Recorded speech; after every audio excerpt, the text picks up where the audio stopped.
Good morning children. आज हम पढ़ेंगे पाठ 1, अगर नहीं हम अभी भी संभलें। बच्चों, ये पाठ हमारे आसपास के वातावरण में हो रहे परिवर्तन के ऊपर है। जैसा कि आप सब जानते हैं कि वायुमंडल प्रदूषित होता ही जा रहा है, हमारी ओजोन परत में भी छेद हो गया है। क्या ये चिंता का विषय नहीं है? बिल्कुल, ये चिंता का विषय है। सभी की कोशिश यही है कि पानी हमारा साफ हो, वायु हमारी साफ हो, लेकिन प्रतिदिन प्रतिदिन हमारे जो सारे प्रयास हैं वो विफल ही होते जा रहे हैं। रचनाकार को बहुत ही चिंता है और इस कविता के द्वारा उन्होंने हमारा ध्यान इसी ओर आकर्षित करना चाहा है, क्योंकि आप यंग जनरेशन हैं। आप आने वाले टाइम में हमारे सारे भविष्य का दारोमदार आपके ऊपर है। तो लेखक जो हैं वो आपसे बातचीत करना चाह रहे हैं, इस कविता के माध्यम से आपका ध्यान इस ओर खींचना चाह रहे हैं कि हम सब की भागीदारी से ही ये वातावरण स्वच्छ बन सकता है और उसके लिए हमें क्या क्या प्रयत्न करने चाहिए और हमारी किन किन गलतियों के कारण हम इसे प्रदूषित कर रहे हैं। हम जहाँ तहाँ खाते हैं, पैकेट्स फेंक देते हैं, प्लास्टिक के पैकेट्स फेंक देते हैं, नदियों में फेंक देते हैं। क्या ये सही है? नहीं, ये बिल्कुल सही नहीं है, क्योंकि हम जानते हैं प्लास्टिक हजारों वर्षों तक भी नहीं गलता है। यहाँ वहाँ कूड़ा फेंक देना, उससे गंदगी उत्पन्न होना, ये सब और तो और जो आप पानी में गंदगी फेंकते हैं, क्या वो जीवों के लिए ठीक है? पानी में रहने वाले जीव क्या सांस कर पाते हैं? नहीं। हम डेली देखते हैं, हम डेली मीडिया पर देखते हैं कि वो किस प्रकार परेशान हैं। आपकी फेंकी गई स्ट्रॉज टॉर्टोइज के गले में फंस जाती हैं, उसकी नाक में, उसको ब्रीथ करने में प्रॉब्लम होती है। बड़े बड़े पॉलिथिन्स हैं, वो पूरी पूरी मछलियों को कवर कर लेते हैं, उनके पाँव में फंस जाते हैं। तो ऐसे अनेक कारण हैं जिनके कारण, और हमारी मोटरों का यूज़ करना, सबको अपनी अलग एक गाड़ी चाहिए और हर कोई साझेदारी नहीं चाहता है। छोटी छोटी हमारी छोटी छोटी कोशिशों से हम पहले वाला वातावरण प्राप्त कर सकते हैं। और तो और हमने चारों तरफ अपने कंक्रीट के जंगल खड़े कर दिए हैं, अर्थात हमने अपने रहने के लिए मकानों को इतना विस्तृत कर लिया है, जंगलों का एरिया भी हम कवर करते ही जा रहे हैं और पशु पक्षियों के रहने के लिए, पेड़ पौधों के उगने के लिए हमने स्थान ही नहीं छोड़ा है। तो ऐसे में हमें स्वच्छ वायु कहाँ से मिलेगी? वायु प्रदूषित ही होती जा रही है और दिनों दिन हमारे लिए नए रोगों का कारण बनती जा रही है। तो चलिए हम पढ़ते हैं पाठ 1, अगर नहीं हम अभी भी संभले। अगर नहीं हम अभी भी संभले, सूरज धुंधला हो जाएगा, दिन निकलेगा मटमैला सा, ना कोई पक्षी गाएगा।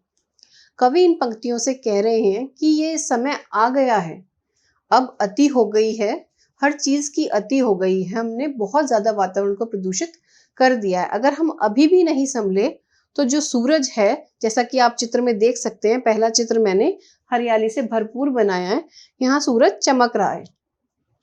दूसरे चित्र में फैक्ट्रियों से निकलने वाला धुआं ही धुआं है, जिसके कालेपन से सूरज मटमैला हो जाएगा। दिन तो निकलेगा पर मटमैला सा होगा और पक्षी उदास होके उसको एंजॉय नहीं कर पाएंगे, वो खुशी के गीत नहीं गाएंगे।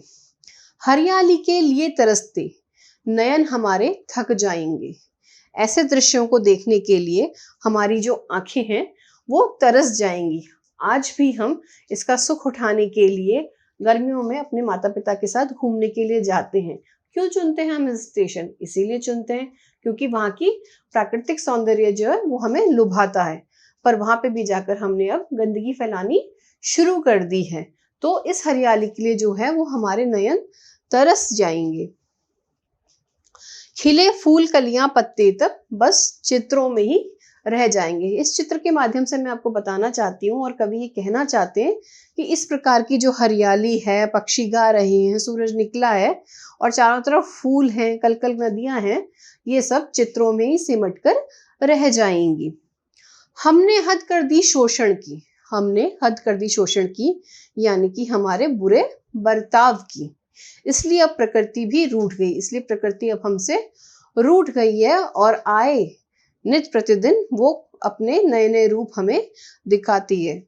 कभी वो अतिवृष्टि हो जाती है, कभी अकाल पड़ता है, कभी भूकंप आता है, कभी तूफान आते हैं। हमको सबक सिखाने को वह चाल चल रही अजब अनूठी, और इस प्रकार अनेकों अनेक चाल बदलकर वो हमें नए नए रूप दिखा रही है कि मानव तू महान नहीं है, महान प्रकृति ही रहेगी, महान भगवान ही रहेगा जिसने सृष्टि को रचा है। तो इसलिए तू अपनी सीमाओं में ही रह। सारी नदियां सूख रही हैं, पर्वत जड़ी बूटी विहीन है। जो सारी नदियों का पानी है, दिन प्रतिदिन बादल नहीं बन रहे हैं, प्रदूषण है, बादल बनते हैं तो वर्षा का जल संचय नहीं कर पाते हैं हम। इस प्रकार हमारी जो नदियां हैं वो सूखती ही जा रही हैं, उनमें पानी की कमी होती ही जा रही है, और जो बचा कुचा पानी है वो भी प्रदूषित है, पीने के लायक नहीं है, हमारी ज़रूरतें उससे पूरी नहीं हो सकती हैं। और पर्वत जो है वो जड़ी बूटी विहीन है। पर्वत क्यों जड़ी बूटी विहीन हो गए हैं? क्योंकि अब पहले जैसी वर्षा नहीं होती तो धरा को पोषण नहीं मिलता, धरती माता भी बंजर होती जा रही है। उस पे मिलने वाली जो औषधि युक्त जड़ी बूटी वाले पेड़ हैं वो भी अब हमें नहीं मिल रहे हैं। प्रकृति जी ने जो हमें सौगातें दी हैं उनसे भी हम विमुख होते जा रहे हैं, हमें वो भी प्राप्त नहीं हो रही हैं। गायब है बुलबुल गौरैया और कोयल की वाणी भी क्षीण है। चारों तरफ चहकने वाली हमारे घर के आसपास रहने वाले अनेकों पक्षी, तोता, बुलबुल, गौरैया, ये सब भी अब नहीं चहकते हैं। सुबह सूनी सूनी लगती है क्योंकि पहले घरों के पास हरियाली रहती थी, उन पर पक्षी अपना डेरा डालते थे, परंतु वह जगह अब उन्हें प्राप्त नहीं है, इसलिए वो अब हमें हमारे दैनिक जीवन का हिस्सा नहीं है, हमें नहीं दिखाई पड़ती है। और जो कोयल की वाणी है वो भी क्षीण है, अर्थात वो भी कमजोर हो गई। अंधाधुंध प्रदूषित कर दी हमने सारी पृथ्वी की काया, नब तक की वायु में भर दी उद्योगों की काली छाया। अंधाधुंध प्रदूषित कर दी यानी कि जो हमारे प्रदूषण का एक लेवल है, एक सीमा है, हम उसको पार कर गए हैं। अंधाधुंध यानी बेहिसाब तरीके से हमने पृथ्वी को प्रदूषित कर दिया है। पृथ्वी की सारी काया यानी कि पृथ्वी का कोना कोना, पर पृथ्वी की जो भी शारीरिक संरचना है, किस किस से बनी है पृथ्वी? जल, पहाड़, पेड़ इत्यादि जो भी हमारे चारों तरफ वातावरण में हमें दिखाई देते हैं, ये सब पृथ्वी का हिस्सा है।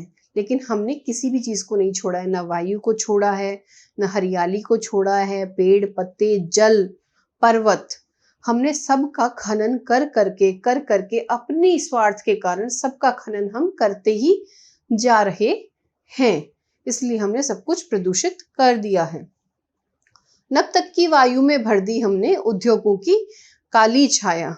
अपनी सुविधा के लिए, अपने स्वार्थ के लिए हमने नित्य नए प्रयोगों के लिए इतनी फैक्ट्रीज डाल दी हैं, इतने उद्योग चालू कर दिए हैं कि उनसे निकलने वाले धुएं से पूरा नभ तक यानी कि आसमान तक जो है सिर्फ कालस छा गई है, कालापन छा गया है, और सांस लेने को स्वच्छ वायु नहीं है। अब हताश गए हैं, हार गए हैं जब नित्य नए असाध्य रोगों से। हताश है यानी कि अब हम हार गए हैं, परेशान हैं, बेबस हैं नित्य नए असाध्य रोगों से, असाध्य जिनका कोई साधन नहीं है। दिन प्रतिदिन मानव अलग अलग तरह के रोगों से दो चार हो रहा है, जो कि ठीक नहीं हो सकते, क्योंकि हमारे खाने में मिलावट है, हमारे पीने में मिलावट है, और जो वायु हम ले रहे हैं उसमें भी मिलावट है, कुछ भी शुद्ध नहीं है। हमारी दैनिक जो जीवन दिनचर्या है वो भी बहुत ही खराब हो चुकी है, इसलिए अब हम बहुत हताश हैं। विवश करुण क्रंदन करते हैं यानी कि रोते हैं, चीख पुकार करते हैं, दुख से भरी चीख पुकार करने को अब हम मजबूर हैं। आदमी मजबूर है क्योंकि अब उसके हाथ में कुछ नहीं रहा। दिन प्रतिदिन वो अपनी सारी उम्मीदें छोड़ता ही जा रहा है, और ये उसके किए गए दुष्परिणामों का ही परिणाम है। अपने दुख के इन भोगों से जो हमने भोग लिए हैं, अपने स्वार्थ के कारण जो हमने जरूरत से ज्यादा सुख उठाए, जरूरत हमने चलना बंद कर दिया है, इतना हम धुआं दे रहे हैं पृथ्वी को, और सब अपने अपने घरों से अपने अपने व्हीकल पर जाते हैं। कोई कंट्रीब्यूट नहीं करना चाहता है, कुछ किसी भी चीज़ में नहीं करना चाहता है, हम पैदल चलना नहीं चाहते हैं। इस वजह से सब कुछ खराब होता जा रहा है। हमको अभी सजग होना है, हमको अभी भी संभलना है। अगर हम अभी भी नहीं संभलेंगे तो और देर हो जाएगी। जो हमारे आने वाली पीढ़ियां हैं उनके लिए जो बचा खुचे साधन हैं वो भी नहीं रहेंगे। यही टाइम है जब हमें इस दोहन को रोककर सारी चीज़ों को रीजनरेट करना है, यानी कि उनको दोबारा पनपने का मौका देना है। प्रकृति को शुद्ध शांत रखना है, यानी कि हमें कुछ काम स्वयं भी करने होंगे, जैसे कि हम कम व्हीकल्स यूज़ करके पैदल जा सकते हैं, कुछ चीज़ों में मितव्ययता करके उपभोगों को कम कर सकते हैं, जिससे कम से कम चीज़ों का निर्माण हो जो कि प्रकृति को कहीं तो सांस मिले। वरना परिणाम भयंकर सम्मुख है, वरना जो परिणाम है वो हमारे सामने है, बहुत ही भयंकर है। सम्मुख अर्थात हमारे सामने है। प्रकृति प्रदूषण से हर एक प्राणी और प्रत्येक मानव को दुख है। प्रकृति के प्रदूषण से प्रत्येक प्राणी को और प्रत्येक मानव को बहुत ही दुख पहुंचेगा। तो यही वो समय है जब हमें संभलना है। तो मैं उम्मीद करती हूँ बच्चों कि आपको ये पाठ अच्छे से समझ में आया होगा, आपको अपनी जिम्मेदारियां पता चली होंगी, क्योंकि भविष्य के निर्माता अब आप ही हैं। आपके हाथों में ही इसकी बागडोर है कि किस प्रकार आज से ही आप प्रतिज्ञा लें कि हमें अपने चारों तरफ के वातावरण को शुद्ध रखना है। तो चलिए अब हम करते हैं इसके शब्दार्थ।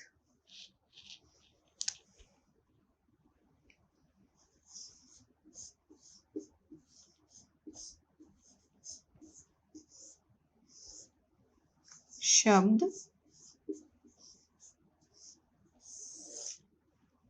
अर्थ। शोषण, पहला है शोषण, यानी कि दुरुपयोग, किसी चीज का गलत उपयोग करना। दुरुपयोग एवं अनुचित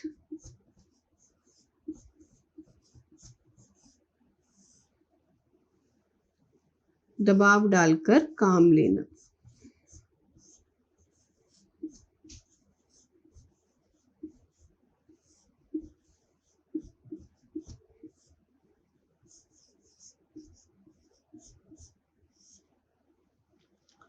दूसरा है अजब,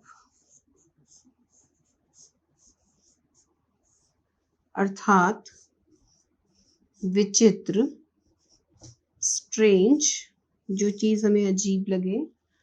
तीसरा है विहीन,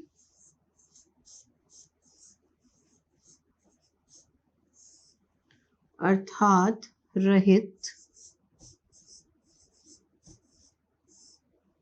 और बिना। चौथा है काया, अर्थात शरीर। एक बार फिर से देखेंगे।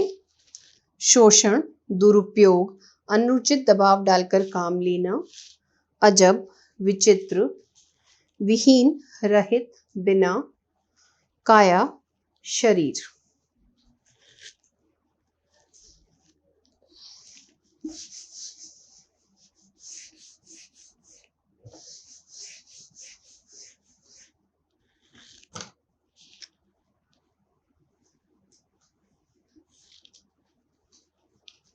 असाध्य, नेक्स्ट है असाध्य। असाध्य अर्थ जो ठीक न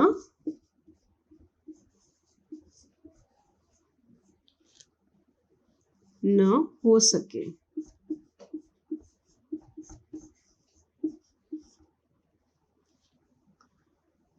नेक्स्ट क्रंदन, यानी कि चीख पुकार। सजग,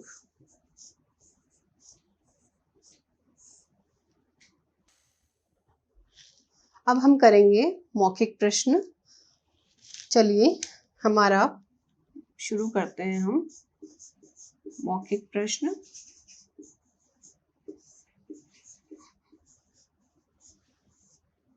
प्रश्न 1, कवि पूछ रहे हैं किस स्थिति में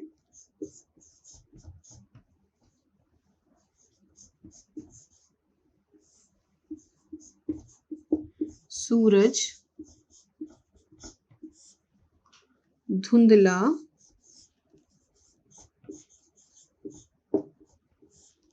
हो जाएगा।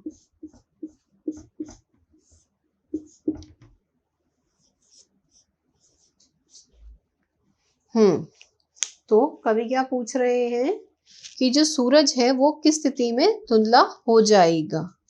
तो कवि ने अपनी पंक्तियों के माध्यम से हमें बताया है कि अगर नहीं हम अभी भी संभले, कि यानी कि जो ये आज की परिस्थितियां हैं, हम अगर आज भी नहीं संभलते हैं तो सूरज निश्चित तौर पर धुंधला हो जाएगा। तो इसका उत्तर है अगर नहीं हम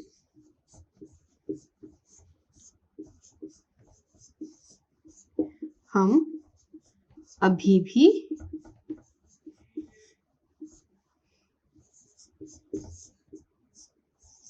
संभले। इस परिस्थिति में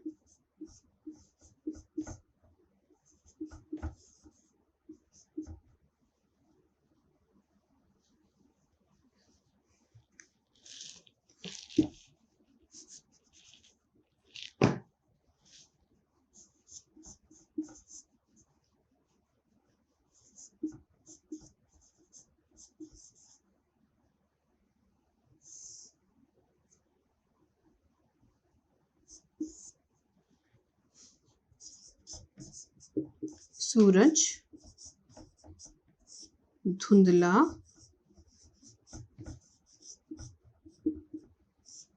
हो जाएगा। अगर नहीं हम अभी भी संभले, इस परिस्थिति में सूरज जो है धुंधला हो जाएगा। दूसरा प्रश्न देखते हैं।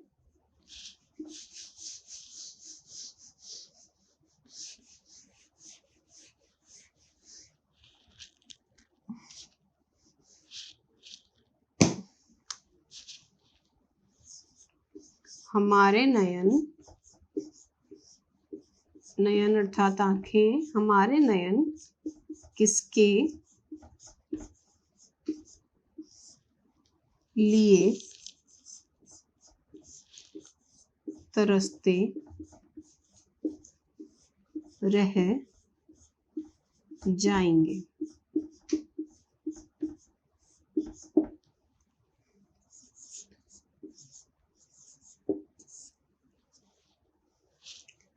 कवि ने हमें चेताया है कि अगर हम आज भी नहीं संभलते हैं तो हमारी आंखें किसके लिए तरसेंगी। हमारे आसपास जो लुभावने और सुहावने सुंदर दृश्य है, हरियाली से जो भरपूर दृश्य है, उनके लिए हमारी आंखें तरस जाएंगी। तो इसका उत्तर है कि हमारी आंखें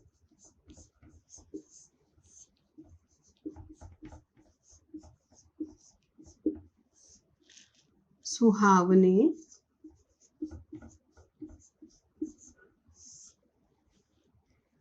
हरे भरे दृश्यों के लिए तरस जाएंगी।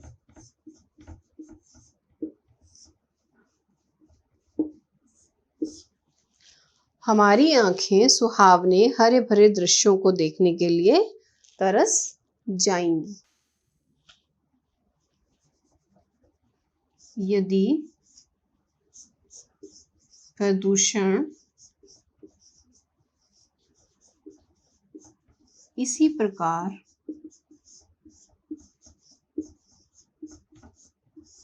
बढ़ता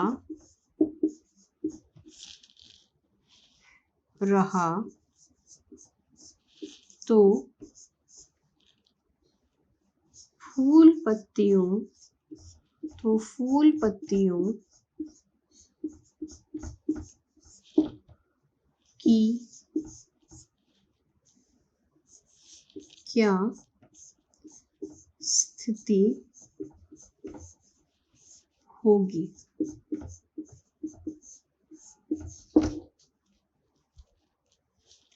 इसका उत्तर देखते हैं कि हाँ, तो कवि बता रहे हैं कि ये फूल पत्तियों की स्थिति क्या होगी। अगर प्रदूषण इसी प्रकार रहता है तो फूल पत्तियों की स्थिति इन चित्रों में ही सिमट कर रह जाएगी, यानी कि ये हमें प्रत्यक्ष रूप से देखने को नहीं मिलेंगे, ये सिर्फ चित्रों में ही रह जाएंगे। तो इसका सही उत्तर है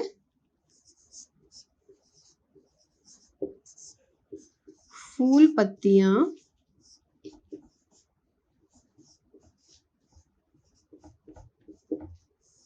सिर्फ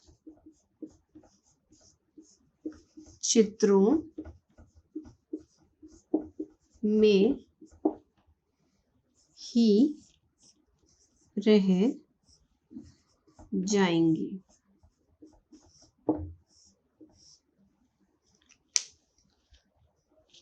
फूल पत्तियां सिर्फ चित्रों में ही रह जाएंगी, ये उसका उत्तर है और हमारे मौखिक प्रश्न